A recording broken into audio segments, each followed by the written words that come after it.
Hello everyone, कैसे हो आप लोग। आपको बता दूं, आप अगर per day 30 minute current affairs देखते हैं तो आपकी एक भी करंट अफेयर्स की क्वेश्चन किसी भी कॉम्पिटिटिव एग्जाम में मिस नहीं होगी। तो चलिए आज का फर्स्ट नंबर क्वेश्चन स्टार्ट करते हैं। आज का फर्स्ट नंबर क्वेश्चन है, हाल ही में किस देश के सबसे बड़े युद्ध तोप खार्ग में भीषण आग लगने की घटना घटी है? रूस, जापान, माली, ईरान। इसका आंसर हो जाएगा ईरान। हाल ही में ईरान की नौसेना की सबसे बड़ी युद्ध तोप में भयंकर आग लग गई है, जिस युद्ध तोप का नाम है खार्ग। और आग लगने के बाद यह युद्ध तोप ओमान की खाड़ी में डूब भी गई है। ईरान एशिया महाद्वीप में स्थित है। ईरान की राजधानी तेहरान है। ईरान की करेंसी तोमान, रियाल और किरान है। ईरान के राष्ट्रपति हसन रूहानी हैं और चाबहार बंदरगाह भी ईरान में स्थित है।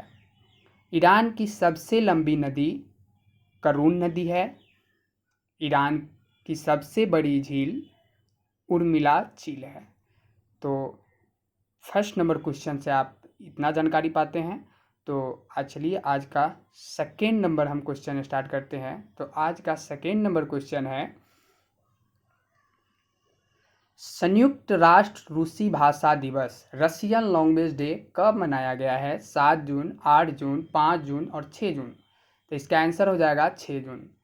इसका उद्देश्य क्या है? संयुक्त राष्ट्र हर साल 6 जून को रूसी भाषा दिवस मनाता है।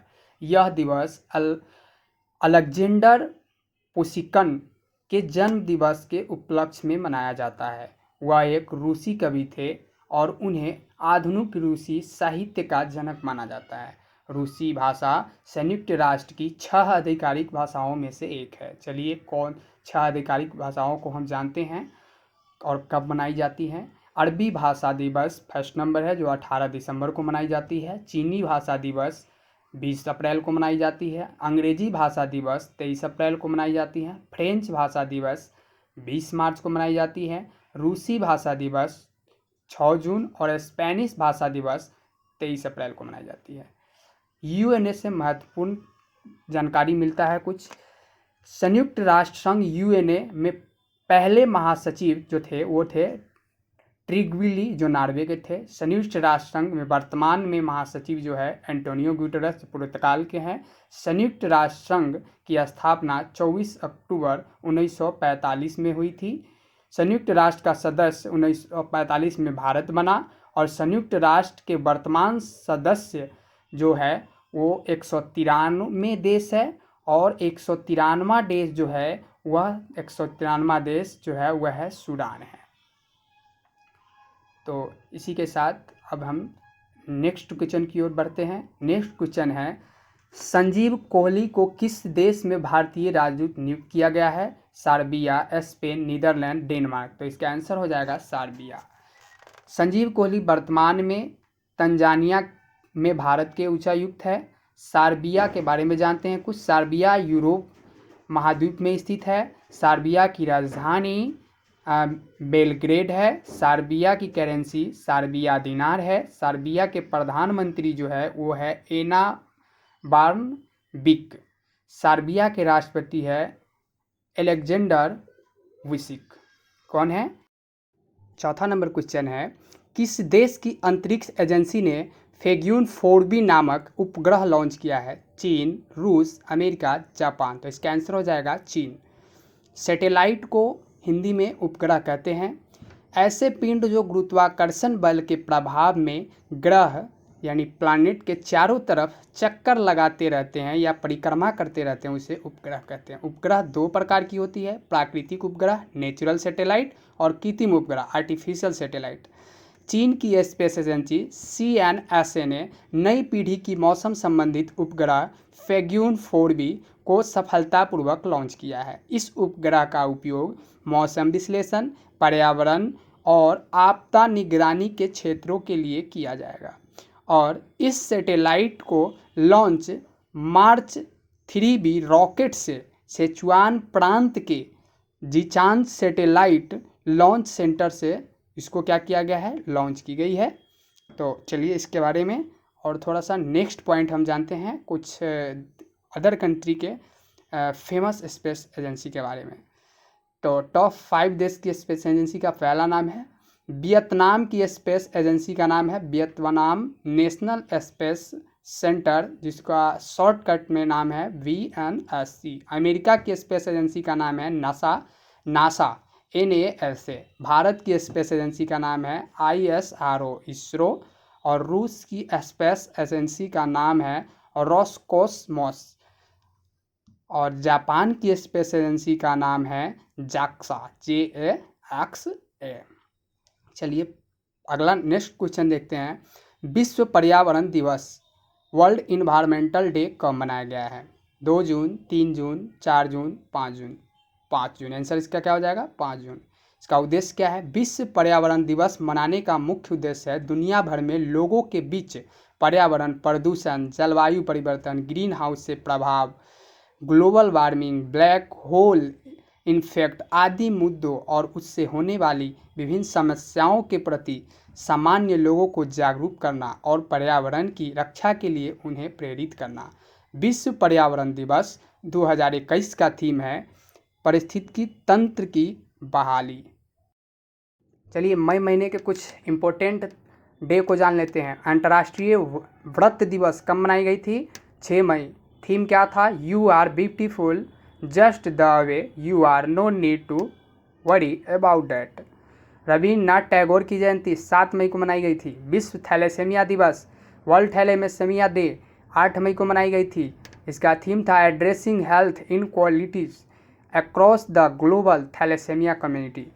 विश्व रेड क्रॉस दिवस कब मनाई गई थी? 8 मई को विश्व रेड क्रॉस दिवस मनाई गई थी। इसका थीम था टुगेदर वी आर अनस्टॉपेबल। विश्व प्रवासी पक्षी दिवस कब मनाई गई थी? विश्व प्रवासी पक्षी दिवस 8 मई को मनाई गई थी। तो चलिए अब नेक्स्ट क्वेश्चन देखते हैं। नेक्स्ट क्वेश्चन है अंतर्राष्ट्रीय हॉकी महासंघ FIH विश्व रैंकिंग 2021 में किस देश की पुरुष हॉकी टीम शीर्ष पर रही है? Belgium, Australia, Netherlands, Germany. तो बेल्जियम की टीम नंबर 1 पर रही है। ऑप्शन ए सही है। ऑप्शन ए सही है। FIH का फुल फॉर्म क्या होता है? Federation of international hockey.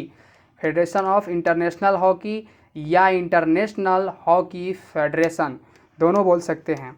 चलिए इसके बारे में कुछ इम्पोर्टेंट पॉइंट जानते हैं। अंतर्राष्ट्रीय हॉकी महासंघ पुरुष विश्व रैंकिंग 2021 में टॉप 3 जो है कौन कौन से कंट्री है? बेल्जियम, ऑस्ट्रेलिया और नीदरलैंड। ऑस्ट्रेलिया हॉकी महासंघ विश्व रैंकिंग 2021 में भारतीय पुरुष टीम 4थे स्थान पर है। अंतर्राष्ट्रीय हॉकी महासंघ FIH महिला विश्व रैंकिंग 2021 में टॉप 3 पर जो थी नीदरलैंड, अर्जेंटीना और ऑस्ट्रेलिया, ये महिला टीम की थी जो टॉप 3 में है। अंतर्राष्ट्रीय हॉकी महासंघ FIH विश्व रैंकिंग 2021 में भारतीय महिला हॉकी टीम 9वें स्थान पर। FIH के बारे में जानते हैं। विश्व में जितने भी हॉकी खेल होते हैं उसे FIH रेगुलेट करती है। इंटरनेशनल हॉकी फेडरेशन अंतर्राष्ट्रीय हॉकी महासंघ, इसकी स्थापना 7 जनवरी 1924 को हुई थी। इसका मुख्यालय लुसाने स्विट्जरलैंड में है। कहाँ है? लुसाने स्विट्जरलैंड में। इनका अध्यक्ष है नरेंद्र बत्रा। कौन है? नरेंद्र बत्रा इनका अध्यक्ष है। इनका CEO है थियरी वेल। CEO कौन है? Theory well. चलिए नेक्स्ट क्वेश्चन है 1232 किमी द लॉन्ग जर्नी होम पुस्तक लॉन्च हुई है। यह पुस्तक किसने लिखी है? RK नारायण, विनोद कापरी, जुप्पा लाहिरी या खुशवंत सिंह। तो इसका आंसर हो जाएगा विनोद कापरी। आइए 5 पुस्तक और ऑथर के बारे में जानते हैं। Top 5 now the anti Nations पुस्तक RSNC ने लिखा है। गिली डंडा टू गोल्फ पुस्तक राम वर्मा ने लिखा है। A new silk road India China and the geopolitics of Asia पुस्तक को किंगसुक नाग ने लिखा है। इसे 5 मार्च को लिखा गया था। बिकॉज इंडिया कम फर्स्ट पुस्तक राम माधव ने लिखा है। किसने? बिकॉज इंडिया कम फर्स्ट पुस्तक को राम माधव के द्वारा लिखा गया है। Advantage India the story of India tennis पुस्तक को किसने लिखा है? इस पुस्तक को अनिद्रा दत्ता के द्वारा लिखा गया है। अनिद्रा दत्ता के द्वारा लिखा गया है advantage India the story of India tennis. चलिए नेक्स्ट क्वेश्चन के बढ़ते हैं। किस देश ने स्वच्छ ऊर्जा नवाचार को बढ़ावा देने के लिए एक वैश्विक पहल मिशन क्लीन टेक एक्सचेंज को लॉन्च किया है? भारत ने इस मिशन को लॉन्च किया है। मिशन इनोवेशन क्लीन टेक नाम रखा गया है इसका, और इस किसके द्वारा? भारत के द्वारा लॉन्च किया गया है। यह वैश्विक स्तरीय पहल के लिए किया गया है इसका। चलिए इसके बारे में जानते हैं। भारत ने स्वच्छ ऊर्जा नवाचार को बढ़ावा देने के लिए सदस्य देशों में इक्यूबेटरों का एक नेटवर्क बनाने के उद्देश्य से एक वैश्विक पहल mission innovation clean tech exchange को लॉन्च किया है। इन मिशन को वर्चुअली लिच्ची द्वारा आयोजित 2021 में लॉन्च किया गया है। कब? 2021, इसी ईयर में लॉन्च किया गया है। इसका उद्देश्य है स्वच्छ ऊर्जा को दर्शकों तक किफ़ायती, आकर्षक और सुलभ बनाने के उद्देश्य से और पेरिस समझौता और शून्य उत्सर्जन की दिशा में कार्रवाई और आगे बढ़ाने के उद्देश्य से यह मिशन शुरू किया गया है। नेक्स्ट क्वेश्चन है। मॉरिशस के पूर्व प्रधानमंत्री का निधन हुआ है, इनका क्या नाम है? परमबीर जगन्नाथ, CNR राव, सर अनिरुद्ध जगन्नाथ, हरिचंद्र दास। ऑप्शन सी सही है, सर अनिरुद्ध जगन्नाथ, जो मॉरिशस के पूर्व प्रधानमंत्री थे, उनका निधन हो गया है। इंपॉर्टेंट पॉइंट कुछ जानते हैं। मॉरिशस के पूर्व प्रधानमंत्री अनिरुद्ध जगन्नाथ का निधन हो गया है। वे मॉरिशस के 2 बार राष्ट्रपति और 6 बार प्रधानमंत्री के रूप में कार्य कर चुके हैं। और सर अनिरुद्ध जगन्नाथ को 2020 में भारत के दूसरे सर्वोच्च नागरिक सम्मान पद्म भूषण से सम्मानित किया गया था। चलिए नेक्स्ट क्वेश्चन देखते हैं। कहाँ की सरकार ने डिजिटल शिक्षा को बढ़ावा देने के लिए यूट्यूब योजना की शुरुआत की है? ये मैंने कल भी चर्चा किया था, तो इसका आंसर हो जाएगा लद्दाख में किया गया है। ये यूट्यूब स्कीम की लॉन्च की गई है डिजिटल शिक्षा को बढ़ावा देने के लिए। लद्दाख के उपराज्यपाल आर के माथुर ने छात्रों के लिए यूटैब योजना लॉन्च की है। उद्देश्य क्या है इसका? इस योजना के तहत लेह और करगिल में 9वीं से 12वीं कक्षा के विद्यार्थियों को टैबलेट बांटे जाएंगे, और इस योजना को शिक्षा प्रणाली में दीर्घकालीन प्रौद्योगिकी संचार के प्रयास के रूप में शुरू किया गया है। लद्दाख भारत का एक केंद्र शासित प्रदेश है। लद्दाख की स्थापना 31 अक्टूबर 2019 को हुई थी। लद्दाख की राजधानी लेह और कारगिल है। लद्दाख के उपराज्यपाल है राधा कृष्ण। चलिए नेक्स्ट क्वेश्चन देखते हैं। नेफ्ताली बेनेट किस देश के नए प्रधानमंत्री बने हैं? रूस, Israel, Japan, Pakistan. Option B सही है, Israel. Naftali Bennett Benjamin Netanyahu की जगह लेंगे। किसके जगह पर आएंगे? नेफ्ताली बेनेट बेंजामिन नेताहू की जगह। इजराइल, चलिए इजराइल के बारे में कुछ जानते हैं। इजराइल एशिया महाद्वीप में स्थित है। इजराइल की राजधानी जेरूसलम। इजराइल की करेंसी इजरायली शेकेल।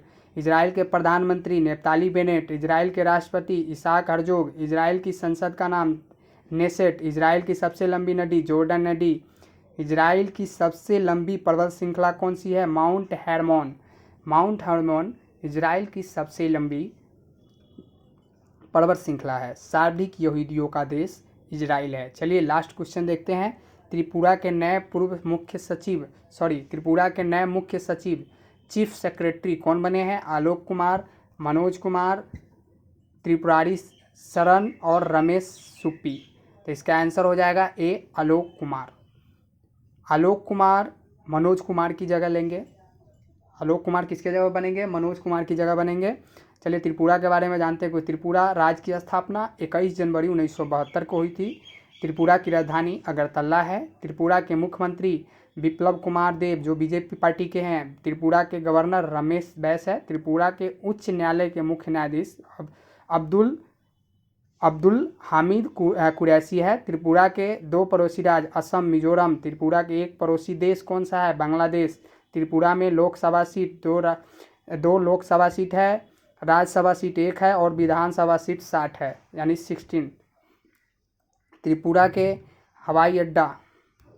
त्रिपुरा की प्रमुख झीलें रुद्रसागर झीलें, डुम्बरेल झील, त्रिपुरा की राजकीय पशु क्या है?